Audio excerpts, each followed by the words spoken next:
My husband and his parents let me cover the $5,000 hotel bill for their anniversary, then he casually said, "I want a divorce." My MIL shrugged. "You were never a real part of this family."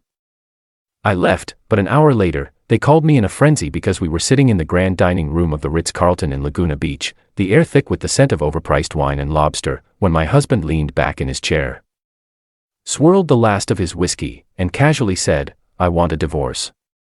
His mother barely blinked. She lifted her glass of wine, took a small sip, and shrugged. "Well, you were never a real part of this family anyway." I sat there, frozen. The server had just placed the check down, a thick leather folder that I knew held the damage from a weekend of excess, 5-star resort accommodations, luxury spa treatments, a yacht rental, and a private dinner that cost more than some people's rent. A weekend that I had paid for. And now, after covering a $5,000 bill to celebrate my in-laws' 40th anniversary, this was how they discarded me. My heart was pounding, but I kept my face neutral. I reached for my purse, slid my card into the check presenter, and stood up. "Noted," I said quietly. "Enjoy the rest of your night." And then I walked away. I didn't let them see my hands shaking as I exited the restaurant. I didn't let them see how my vision blurred from the sheer rage building in my chest. I made it to the elevator, hit the button, and as soon as the doors closed, I let out a shaky breath. How had I been so blind? I should have known. I did know, deep down. The signs had always been there. My husband, ex-husband, I guess, came from money. Not new money, but old money. The kind of wealth that is passed down, not earned. The kind of wealth that comes with entitlement so deeply ingrained that they don't even recognize it as entitlement. The kind of wealth that makes them think they are better. I had never been good enough for them. They never said it outright, of course. They were too polite for that. But it was in the way my MIL's lips pursed every time I mentioned my job. It was in the way my FIL ignored me unless he needed something. It was in the way my husband's sister sneered at my outfits unless they had a designer label. They tolerated me because I was useful. I planned the holidays. I hosted the parties. I bought the gifts. I paid when my husband conveniently forgot his wallet. I took care of all the details they couldn't be bothered with. And now that they had wrung me dry, they were discarding me like trash. I stepped out into the lobby, the cool air conditioning hitting my skin. My phone buzzed in my purse, probably my husband trying to do damage control, but I ignored it. I sat down on one of the plush chairs and pulled out my phone. If they thought they could get rid of me this easily, they had another thing coming. I opened my banking app. I went straight to the pending charges from the hotel. And then, with a slow, deliberate breath, I canceled the payment. I stared at the screen, watching the transaction disappear. My heart was still racing, but now, it was from something different. Satisfaction. I stood up, adjusted my dress, and walked out of the hotel. I was almost to my car when my phone started buzzing again. This time, I picked up. It was my mother-in-law, and for the first time in her life, she sounded panicked. "What did you do?" she screeched. I smiled. "I have no idea what you're talking about." "The hotel," she shrieked. "The bill. They're saying the payment was declined. They're kicking us out." I let out a small, satisfied breath. "You paid for this," she screamed. "Fix it." I took my time before answering. Then, in the calmest voice I could manage, I said, "Oh no. That was your son's responsibility. Since, you know, I was never a real part of this family." And then I hung up. I didn't even make it out of the parking lot before my phone started blowing up again. First, my husband. Ignored. Then, my father-in-law. Ignored. Then, my husband again, this time leaving a voicemail. I let it sit there. I pulled out of the hotel driveway and onto the main road, my hands still trembling with adrenaline. I should have felt relieved. Triumphant, even. But my mind was spinning. I had wasted 5 years of my life on these people. 5 years of bending over backward to make them accept me. 5 years of paying for things that weren't my responsibility. 5 years of being their doormat, their personal assistant, their walking bank account. And now, just like that, it was over. But I wasn't done yet. I was halfway home when another number popped up on my screen, one I didn't recognize. I almost ignored it, but something told me to pick up. I pressed the button, putting the call on speaker. Hello. A hesitant voice spoke on the other end. Mrs. Calloway. Hearing my married name made my stomach twist, but I forced my voice to stay steady. Who's this? This is Andrew from the front desk at the Ritz-Carlton. I'm really sorry to bother you, but we have a bit of an issue with the payment for the Calloway reservation. I nearly laughed. Oh, I bet they did. I played dumb. Oh. What seems to be the problem? Well, there was a long pause, as if he was trying to find the right words. It looks like the card on file was declined. And, your in-laws are refusing to provide another form of payment. I raised an eyebrow. Refusing. They said the bill was supposed to be covered by you, he continued, sounding increasingly uncomfortable. And they're getting pretty upset. I could picture it. My mother-in-law throwing one of her perfectly practiced, outraged fits. My father-in-law demanding to speak to a manager. My husband standing off to the side, probably silent, waiting for me to fix it like I always did. But I wasn't fixing anything for them anymore. I sighed, making my voice sound genuinely apologetic. Oh no, there must have been a misunderstanding. Oh, yes. See, my husband informed me tonight that we're getting a divorce. I let that sink in for a second. So I naturally assumed he would be handling the family expenses from now on. The man on the other end made a small choking sound, like he really wished he hadn't picked up this shift. I'm afraid I won't be providing another payment method, I continued, voice smooth. But I do hope they figure something out. Best of luck. And then I hung up. I made it home, took a long, hot shower, and poured myself a glass of wine. Then I sat on the couch and opened my messages. My husband had finally texted him, "Are you serious? You left us stranded at the hotel. They're saying they'll call the police if we don't pay him, fix this now." I stared at the messages, a slow, icy calm settling over me. This man had just blindsided me with a divorce after I paid for everything, after I spent years dealing with his family's smug, condescending attitude. And now he thought he could just order me to clean up his mess. I took my time typing out my response. I don't take orders from you. Good luck. I hit send and tossed my phone on the couch. For the first time in years, I felt free. But then, 20 minutes later, the real twist came. A real call from my lawyer. I answered immediately. "Hey, what's going on?" His voice was urgent. "I just got an interesting call from your husband's lawyer." I sat up straighter. "And they're trying to freeze your accounts." I felt my breath catch. "What?" "They're claiming that since you were the primary financial provider in the marriage, they have a right to a substantial portion of your assets." My stomach dropped. This wasn't just about a divorce. This was a financial ambush. I gripped my phone so hard my knuckles turned white. "They're trying to what?" I said, my voice sharp. My lawyer sighed. "Your husband's attorney contacted me an hour ago. They're arguing that because you covered the majority of financial expenses during your marriage, your husband is entitled to at least half of your assets. Possibly more since he claims you controlled the finances." I nearly choked.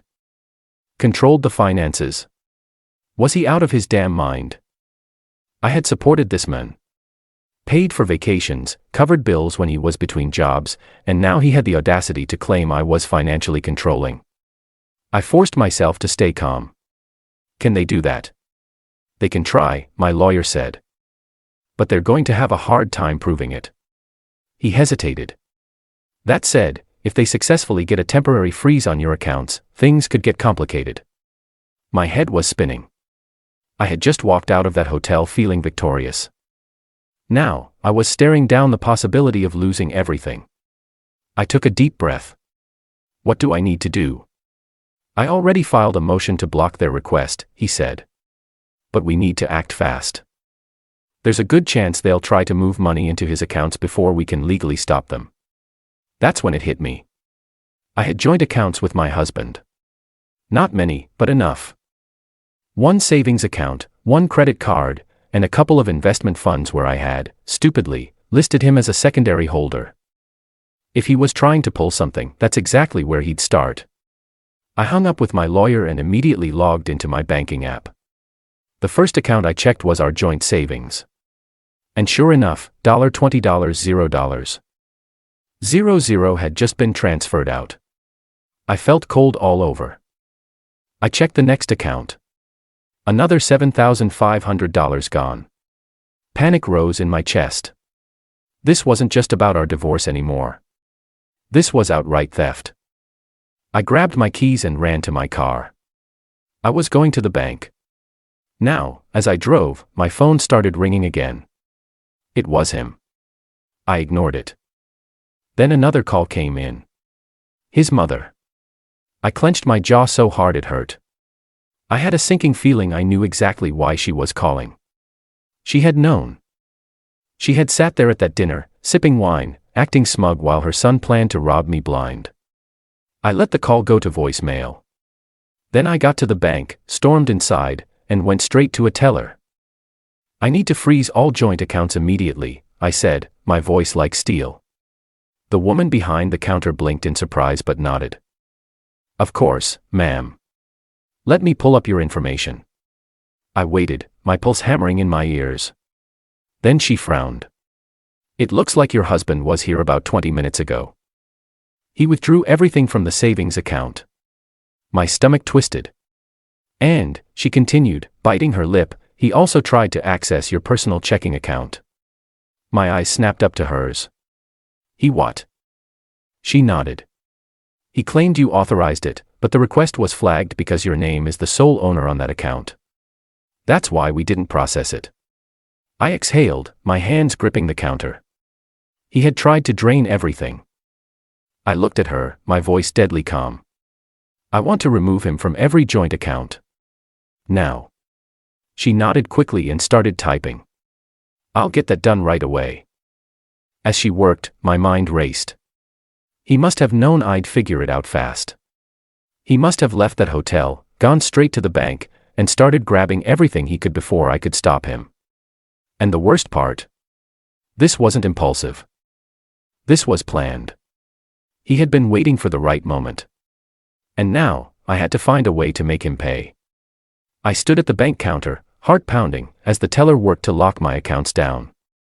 My soon-to-be ex had drained our joint savings, stolen thousands, and even had the audacity to try and take my personal money.